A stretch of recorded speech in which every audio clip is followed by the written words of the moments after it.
이번 주 개봉 영화를 알아보는 시간, 영화평론가 강유정 씨와 함께 자세한 얘기 나누겠습니다. 어서 오십시오. 안녕하세요. 네, 설을 앞둬서 그런지 요즘 가족 영화 분위기의 영화가 많이 개봉하고 있는 것 같아요.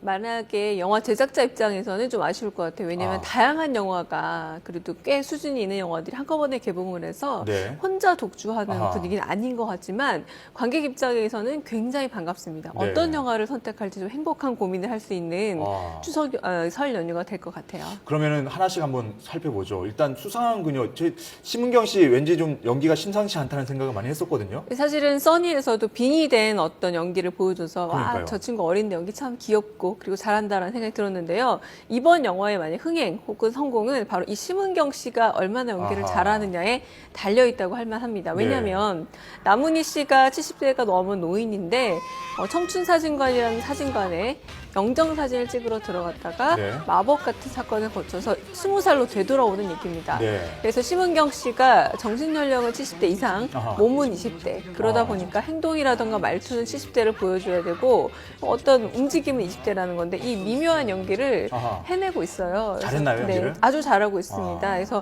게다가 이 할머니 남은이가 전라도 보성 사람으로 나오기 때문에 네. 전라도 사투리도 소화를 했어야 되는데 아하. 그 사투리 소화를 잘 해내고 있고요. 아무래도 이 노인이 20대로 되돌아온 얘기이기 때문에 가족 모두 함께 관람해도 무방할 아주 그런 그다지 선정성도 없고 독한 부분도 없이 만들어져서 아마 그냥 손자손자들과 함께 영화를 본다고 해도 아마 3대가 함께 봐도 무방한 영화가 아닐까라는 생각이 듭니다. 설 앞두고 굉장히 시의적절하게 그럼 개봉했다고 볼 수 맞습니다. 있겠네요. 딱 설날을 조금은 염두에 두고 개봉한 영화라고 할 수 있겠고 효과도 톡톡히 거두고 있습니다. 네. 지금 이종석 씨, 잘 나가는 이종석 씨 나온 영화도 얘기 한번 해보죠. 피 끓는 청춘, 이 80년대가 배경이죠. 네, 10대, 20대 여성에게 이종석 씨는 최근에 그렇죠. 물어볼 필요가 없는 배우가 네. 됐는데요. 여기다가 또 다른 여배우들 이보영 씨라던가 그리고 최근에 굉장히 주가를 올리고 있는 김영광 씨도 출연하고 있기 때문에 네. 이 영화는 아마 10대와 20대 그 친구들에게 굉장히 좀 호감 있는 영화가 되지 않을까 아하. 싶고요. 80년대 홍성이 배경입니다. 그들이 좀 소위 말하는 일진 여학생, 네. 그리고 일진 남학생인데 아하. 이종석 씨가 굉장히 잘생긴 만큼 너무 바람둥이에요. 이보영 씨가 이종석 씨를 좋아하지만 이종석 씨는 좀 눈여겨보지 않는 겁니다. 그러다 보니 문제가 좀 꼬이게 되고 김영광 씨는 또 이보영 씨를 좋아하고 그러면서 서로 일부러 사건을 만들어서 연인 관계를 어떻게든 만들어 갈까라는 네. 얘기를 만들어내고 있는데 네. 네. 요즘 보면은 최근에 응답하라 1954도 그렇고 이 코드가 복고가 있고 또 한 가지가 이제 지방색 나타내는 맞아요. 거 있지 않습니까? 이번 영화가 기존의 복고풍하고 좀 다른 점이 있다면 어떤 점이 있을까요? 사실은 그 복고 영화에 그대로 편승한 작품이라고 할 수 있습니다. 그런데 어쩐지 이 젊은 여배우, 남배우가 보여주는 80년대라 그런지 네. 약간의 소품 정도의 80년대를 느낄 수 있기는 합니다만 네. 80년대를 추억하기는 조금 아쉽다라는 아하. 게 중평이고요. 가령 어떤 부분에서 맥가이버 음악이 나오면서 맥가이버처럼 행동한다거나 이렇게 네. 하는데 아마 이 친구들이 태어나기 이전의 작품들이 아닐까라는 생각이 그렇겠죠. 들어서 네. 약간 하긴 하는데 아마 성인 관객들이 봤을 때 이렇게 와닿는다기보다는 좀 소재적으로 그래도 80년대를 잘 활용하고 있다라고 볼 수 있겠습니다. 네. 또 이제 세 번째 한국 영화가 바로 황정민 씨 주연의 영화인데 이미 황정민 씨는 너는 내 운명으로 한번 그 나무주연상까지 수상을 했었죠. 맞아요. 황정민 씨가 사실은 얼굴이 아주 곱상한 그런 건 혹은 아니죠. 조금 전에 이종석 씨처럼 네. 좀 예쁘게 생긴 남자는 아닌데 이 멜로 연기를 할 때 아주 투박한 진심을 보여주는 거 역시 그렇죠. 탁월한 것 같습니다. 네. 내용은 정말 별게 없어요. 건달인 남자가 아하. 말 그대로 채권 좋게 말해서 채권 출신, 네. 나쁘게 말하자면은 돈을 받으러 다니는데요. 네. 한혜진 씨가 아픈 아버지를 모시고 살고 있는데 그 집에 돈 달라고 협박하러 갔다가 한혜진 씨한테 첫눈에 반하게 되는 겁니다. 아하. 그래서 그녀와 사랑을 하게 되는 과정에서 일어나는 일들을 네. 얘기하고 있는데 제목 그대로 남자가 사랑할 때입니다. 그러니까 저렇게 인생의 밑바닥을 사는 남자라도 사랑에 빠지면 어떻게 되는지 아하. 투박하게 사랑한다는 말 대신에 뭐 욕하고 막 방귀 뀌고 이러거든요. 근데 그런 어떤 투박함이 오히려 관객들에게 아 남자 사랑은 저런 거구나라는 느낌을 전달해줘요. 사실 너는 내 운명도 전형적인 심파잖아요. 맞습니다. 심파인 줄 알면서도 사실 사람들이 보고 눈물 흘리게 되거든요.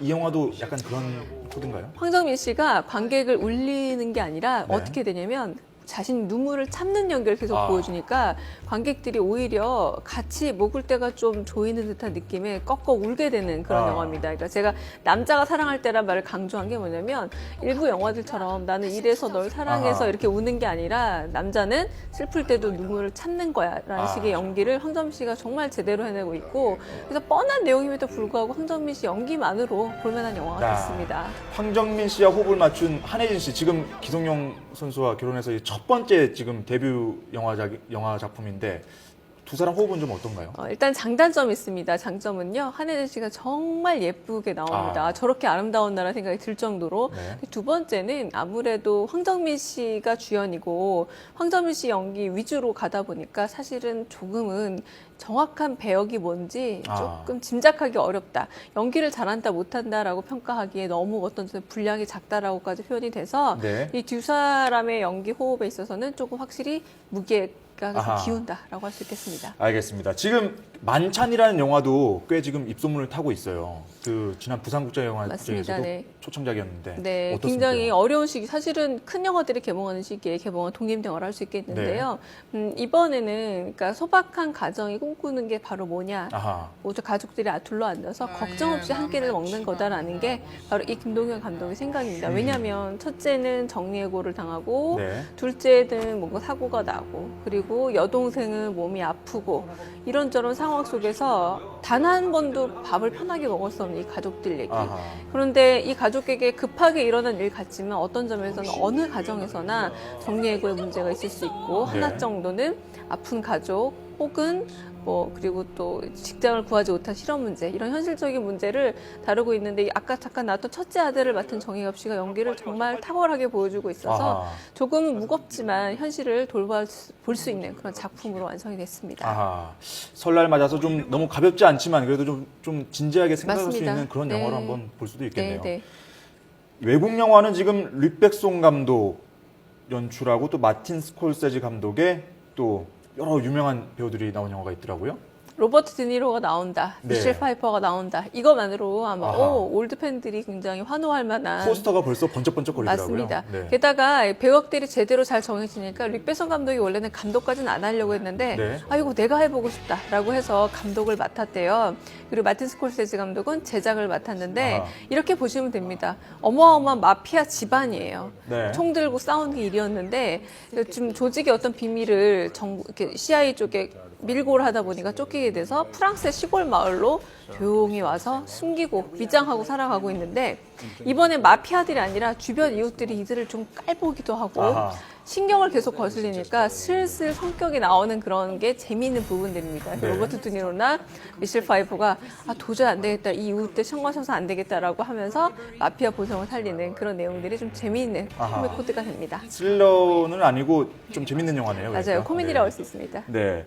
프랑스 영화 베일을 쓴 소녀는 어떤 영화입니까? 일단은 굉장히 아름다운 영화인데요. 왜 아름답냐면 소녀가 수녀원에 가게 된 얘기입니다. 네. 그런데 소녀가 수녀원에 가서 너무 아름다운 신을 만나는 그런 얘기가 아니라 이때 당시만 해도 프랑스에서 딸이 많으면 지참금이 부족할 경우에는 너 그냥 수녀원에나 가라. 이렇게 딸을 수녀원에 밀어버리는 겁니다. 네. 의지가 아니라 억지로 버려지듯이 수녀원에 간 소녀에게 수녀원의 그런 빡빡한 일상들, 그게 말 그대로 마음이 없으면 너무 힘들잖아요. 그래서 어떻게든 수녀원을 벗어나겠다라고 두 번, 세 번 탈출하려고 하고 그 안에서 어떻게 고통을 겪는가를 보여주는데 지금 보시는 그림처럼 네. 이 영화는 정말 아름다운 그 어떤 자연적인 풍경화처럼 인물화처럼 그려주는 게 그걸 보는 것만으로도 아주 잘 짜여진 영화의 어떤 미학을 볼 수 있는 작품입니다. 이 화면 자체가 그림 같네요, 정말. 네. 알겠습니다. 오늘 말씀 여기까지 듣겠습니다. 네, 고맙습니다. 네, 감사합니다.